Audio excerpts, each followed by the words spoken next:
नीतीश कुमार को, तेजस्वी यादव को और देश के वजीर आजम नरेंद्र मोदी को, तीनों को बिहार की जनता से माफी चाहनी चाहिए।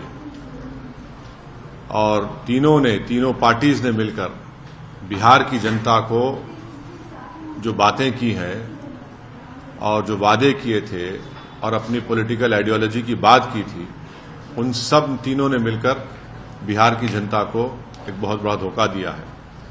और यकीनन इसमें सबसे बड़ा रोल है नीतीश कुमार का। नीतीश कुमार कल तक हमको गाली देते थे कि ओवैसी बी टीम है। अब नीतीश कुमार को शर्म नहीं आती उसी जगह पर जाकर बैठने के लिए जहां पर हम पर इल्जाम लगाते थे।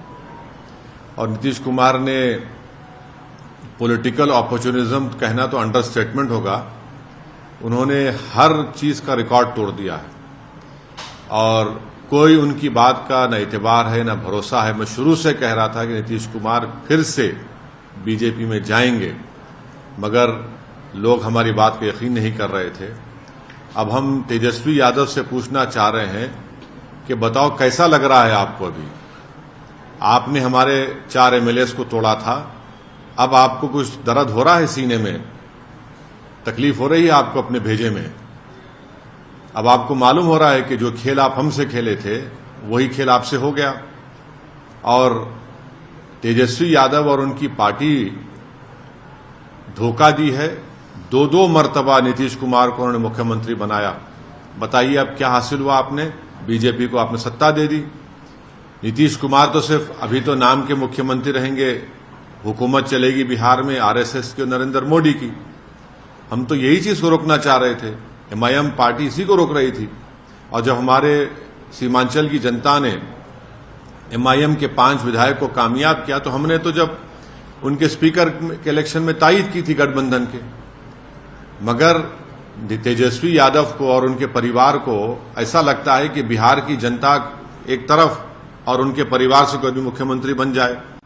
नीतीश कुमार को लगता है कि मैं जब तक जिंदा रहूं मुख्यमंत्री रहूं, और बीजेपी को लगता है कि भाई हर चीज हमको मिल जाए, चाहे कुछ भी हो, किस तरीके से हो जाए। देश के प्रधानमंत्री का भाषण मुझे याद आ रहा है जब नीतीश कुमार ने वो ऑब्जेक्शनेबल बातें कही थी महिलाओं के बारे में। देश के प्रधानमंत्री ने कहा था क्या गंदगी फैला रहे हैं, और देश के प्रधानमंत्री ने महिलाओं से वादा किया था कि मैं आपको इन लोगों से बचाऊंगा। अब देश के प्रधानमंत्री खुद नीतीश कुमार को बाजू बिठाकर चाय पिला रहे हैं। तो इसका टोटल ये है कि बिहार की जनता का एक बहुत बड़ा नुकसान और धोखा उनको दिया जा रहा है। बिहार में डेवलपमेंट रुक चुका है, अफसरशाही बढ़ चुकी है। और हम तो शुरू से सीमांचल की लड़ाई लड़ते आए, लड़ते रहेंगे।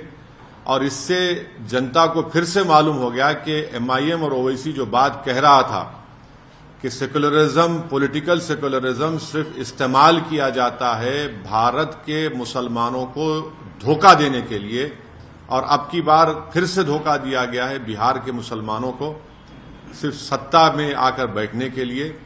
मैं उम्मीद करता हूं कि न सिर्फ बिहार बल्कि पूरे देश के जो अल्पसंख्यक समाज, मुसलमान और जो हमारे सेकुलर जहन रखने वाले हिंदू, ओबीसी और दलित भाई हैं, वो देखेंगे इन चीजों को कि कैसे सेकुलरिज्म के नाम पर चुनाव में तो वोट लिया जाता है और उसके बाद फिर आपकी वोट को ले जाकर आरएसएस और मोदी के झोली में रख दिया जाता है।